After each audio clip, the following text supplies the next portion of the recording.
Análisis en clave de geopolítica del petróleo con Jaime Brito, experto en energía. Jaime, ¿qué tal? ¿Cómo estás? Hola Marta, un placer saludarlos. Muchísimas gracias por acompañarnos una semana más. Jaime, bueno, una semana en clave geopolítica bastante interesante con la reunión en Abu Dhabi trilateral entre Rusia, Ucrania y Estados Unidos. Hoy ha finalizado el encuentro previsto en Omán entre Irán y Estados Unidos. En el medio de todo esto vemos también que al principio de la semana hablábamos de esas relaciones que se están restableciendo en clave diplomática, comercial entre Estados Unidos y la India. Parecía que había cierto compromiso, un compromiso bastante firme de la India hacia Estados Unidos de dejar de comprar petróleo ruso, aunque en estas últimas horas o incluso en este último día Rusia ha dicho que esto no es así, ¿no? Bueno, ¿dejará India de comprar petróleo ruso en caso de que sea algo tan firme, Jaime? ¿Cuál es el impacto que esto podría tener en el mercado? Así es, Marta, es un tema bastante relevante porque sí son números importantes. La India en su pico máximo del 2025 llegó a importar más o menos 2 millones de barriles por día de petróleo ruso. Y este es un volumen significativo, equivale a lo que producen varios países en el mundo de petróleo. Entonces, los últimos números, de hecho, antes de las negociaciones de la India con Estados Unidos, el gobierno de la India le había solicitado a todas sus empresas energéticas privadas y públicas que le dieran información específica, lo más cuantificada posible, de cuántos barriles estaban importando de petróleo ruso. Y casualmente durante enero parece que se llegó a una cifra alrededor del 1.9 millones. O sea, la India está importando tanto petróleo ruso como en su mayor punto del 2025. Y si asumimos que la vía diplomática, que el compromiso, que lo acordado se va a respetar y se le da la orden del gobierno a los refinadores de la India de que no pueden seguir comprando petróleo ruso, eso implicaría que Arabia Saudita y otros países, posiblemente el norte de África o miembros o no miembros de la OPEP, tuvieran que incrementar su producción para mandarla a Asia, porque 2 millones de barriles no se pueden sustituir de una mañana al día siguiente o de un mes al día siguiente. Requiere un incremento significativo de producción. Casualmente la OPEP mantiene su producción estable, sin cambios, hasta marzo, pero en el último anuncio que tuvimos de la OPEP de hace una semana, anuncian un plan de compensación de producción, es decir, se le pide a Kazajistán y a otros países que reduzcan producción respecto a sus cuotas que habían prometido para enero, febrero, marzo. Entonces, en realidad no hay tanto volumen en el mercado como se anticipaba y esto indicaría un incremento de precios potencial si es que la India hace efectivo esa prohibición de comprar petróleo ruso. Claro, aquí me surge también otra duda, Jaime. Como bien decías, ¿no? Si se tuviera que interrumpir esa importación de crudo ruso por parte de la India, 2 millones de barriles de crudo diario, claro, la India tendría que sustituirlos por el crudo de otro productor. Pero ¿qué ocurriría con esos 2 millones de barriles de crudo ruso que Rusia exporta a India? Claro, ¿dónde los colocaría? ¿Cuál sería aquí el comprador estratégico? ¿Sería China uno de los potenciales? Del lado de la oferta tienes toda la razón. ¿Qué pasaría con esos 2 millones? En realidad ya hay cada vez menos opciones, ¿no? Porque venimos de varios meses en que Estados Unidos ha estado presionando continuamente a China para que reduzca su importación de petróleo ruso, iraní y de Venezuela. Y ya con lo que hemos Ujú. visto el último mes, las últimas 6 semanas, los refinadores en China misma han reducido su importación de petróleo ruso también. Asumiría yo que tal vez podríamos asumir que 50% de este volumen ruso que iba a la India podría redireccionarse a China y que refinadores independientes, no los nacionales, no los Sinopec, sino los provinciales, los pequeños, que a lo mejor no se les puede implementar de forma tan directa sanciones internacionales por bloqueo de transacciones financieras, etcétera, de parte de Estados Unidos, podrían seguir comprando, pero yo no creo que puedan absorber los 2 millones completos. Y el otro millón que quedaría en el aire o lo reduciría de producción en Rusia misma, que tendría que bajar su volumen de producción, o lo tendría que poner en almacenamiento marino temporalmente mientras encuentra otras salidas a otros países, potencialmente en Asia, tipo Indonesia, Filipinas posiblemente, o algún otro país que pudiera estar menos impactado por sanciones de Estados Unidos. Ujú. Pues muy interesante, sobre todo porque, claro, digo, si 2 billones se van acumulando diariamente, es, bueno, entiendo que es un nivel, entendemos todos, inasumible. Es algo que ni siquiera nos llegamos a imaginar, ¿no? El espacio que ocupan 2 millones de barriles y lo que supone también el traslado marítimo y que se queden ahí en medio de ese tránsito marítimo. Mientras tanto, también, Jaime, lo has mencionado al principio, ¿no?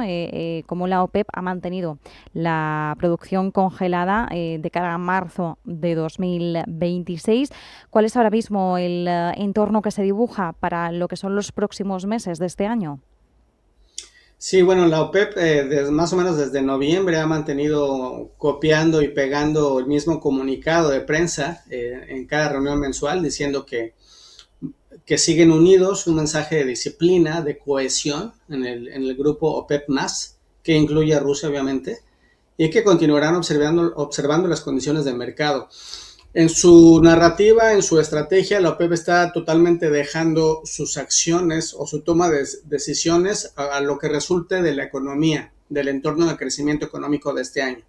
Entonces, básicamente, su narrativa es, pues seguiremos reaccionando a como veamos el consumo global. Tú lo estarás ya reportando seguramente estas horas, en el último día, que ha habido algunos reportes de la confianza del consumidor en Estados Unidos, etcétera, que aparentemente han provocado un rally en diversos instrumentos de inversión. Entonces, parecería que estamos comenzando el mes de febrero con algún tipo de ambiente positivo u optimista respecto a lo que podría ser la economía, que estamos hablando de que no es una economía en franco crecimiento imparable, pero una economía que a lo mejor ha aguantado el tema de la disrupción comercial y el tema de los aranceles mejor de lo que muchos esperaban. Y en este sentido es posible que la OPEP mantenga su producción sin hacer cambios radicales significativos a partir de abril hacia el resto del año, dependiendo de cómo vengan los reportes de la economía. Es decir, va a ser una reacción a cómo vengan los reportes de crecimiento económico de cada región y de cada país, más que la OPEP inicie por sí misma algún tipo de estrategia. Entre otros frentes, como decíamos al principio, la reunión de Irán y Estados Unidos en Omán, reunión importante por lo que representa en sí el propio simbolismo de que haya una capacidad de diálogo a pesar de las tensiones más recientes. Sin embargo, hemos visto que la línea roja existente por el momento es inamovible para ambas partes. Estados Unidos quiere que Irán deje de enriquecer su uranio. Irán insiste en que no va a poner fin a ese programa de enriquecimiento. ¿Cómo puede impactar esto en el mercado energético, Jaime?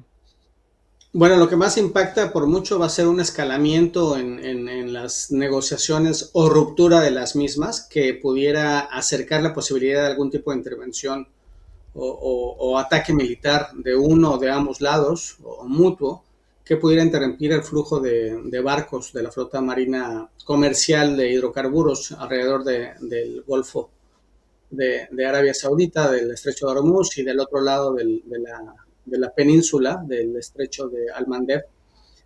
Sería realmente el mayor impacto, ¿no? Es decir, el que continuemos con retórica, con mensajes, incluso o el día de hoy, después de las negociaciones saliendo, se impusieron sanciones adicionales a Irán, ¿no? En un mensaje interesante porque pues estás en negociaciones y luego unilateralmente implementas sanciones. Pero con eso lo que te quiero decir, Marta, es que realmente no vamos, desgraciadamente, en mi opinión, a dejar de ver retórica y mensajes de potenciales amenazas. En este momento, desde el punto de vista de análisis del mercado petrolero, lo que tenemos que ver es si realmente hay una acción militar que indique que ya se agotó cualquier alternativa de negociación, y si fuera el caso, entonces sí veríamos definitivamente un incremento significativo en el precio del Brent, que esta semana ha estado rondando de los 67 a los $68 por barril, y si hubiera algún tipo de interrupción en el Golfo, en el Estrecho de Hormuz, podría llegar más allá de los $90 por barril de manera inmediata. Es decir, se podría disparar por encima de los $90 el barril en caso de que hubiera una acción militar, un enfrentamiento Estados Unidos-Irán. Definitivamente, sí, y lo hemos visto, ya tenemos precedentes al respecto. Incluso cuando tuvimos ya el evento más fuerte en 2022, y eso que no estamos ajustando por inflación, pero el Brent llegó a tocar los $127 por barril cuando el tema de Rusia con Ucrania comenzó. Entonces, pues habría que ver en qué rango se mueve si es que realmente hubiera una interrupción y qué tanto potencialmente pudiera tardar, ¿no? Cuántos días pudiera llevar un conflicto militar. Si es algo relámpago, entre comillas, como lo que vimos el año pasado con la guerra de los 12 días precisamente, o si lleva más semanas, pues sería un efecto tremendo que impactaría no solamente el mercado petrolero, sino la economía global en su conjunto. Aquí me surge una duda, Jaime.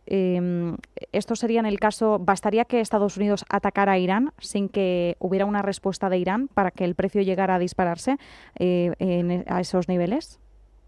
Bueno, dentro de toda la gama de potenciales escenarios, si hubiera un ataque coordinado, me supongo que cualquier ataque de Estados Unidos, muy seguramente, en mi opinión, acompañaría también con ataques de Israel hacia Irán.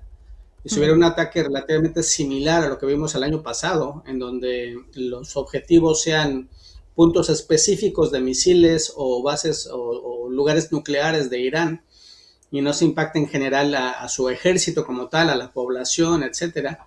Si son puntos muy específicos, podría durar, no sé, entre 2 a 3, 5 días, ¿no? No creo que esto realmente tenga un gran impacto más que provoque el incremento del precio del crudo en un par de días, pero si es un tema ya de una guerra como tal o de una intervención más parecida a la de Irak en su momento, que lleve varios días o semanas, entonces sí, ahí sí tendremos un incremento de precio de petróleo significativo. Bueno, pues veremos a ver qué es lo que ocurre. Evidentemente preferimos el lado más amable, el escenario más positivo, que es el de evitar cualquier tipo de acción, de intervención militar por parte de Estados Unidos o Israel que pudiera efectivamente despertar una represalia, una respuesta iraní, por no entrar también en una dinámica y en una espiral de guerra, de nuevo, en una región ya de por sí muy inestable. Y me gustaría preguntarte, por último, Jaime, por esos frentes fríos en Estados Unidos, cómo está avanzando la situación en estos momentos, ¿puede afectar de alguna forma a la producción de crudo? Pues ya llevamos 2 semanas con frentes fríos continuos, Marta. Desgraciadamente se reporta que este fin de semana, a partir de hoy, va a ser el frente más fuerte, más mortífero, con temperaturas que realmente son amenazantes para la vida del lado de Nueva Inglaterra, digamos, de Nueva York hacia arriba, hacia el este, y eso no afecta toda la parte central de Estados Unidos, de Dakota hacia Texas, ya está fuera de este último frente frío. Por lo tanto, respondiendo a tu pregunta, no hay un incremento en los impactos negativos o no hay una afectación en la producción de petróleo o gas esta semana al menos. Los impactos fuertes los vimos hace cosa de 8 o 10 días y sí redujeron la producción, tal vez en unos 30,000, 50,000 barriles por día promedio mensual, pero no hemos visto ya más impactos de producción en esta semana y bueno, esperaremos que ya hacia mediados de febrero ya tengamos un poco de mejoras en el clima de este lado del continente.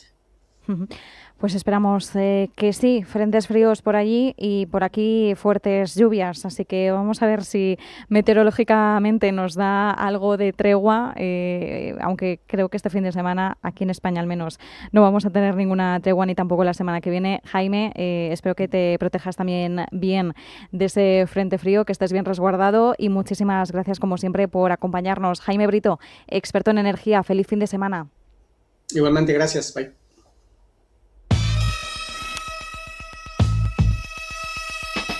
En la mira.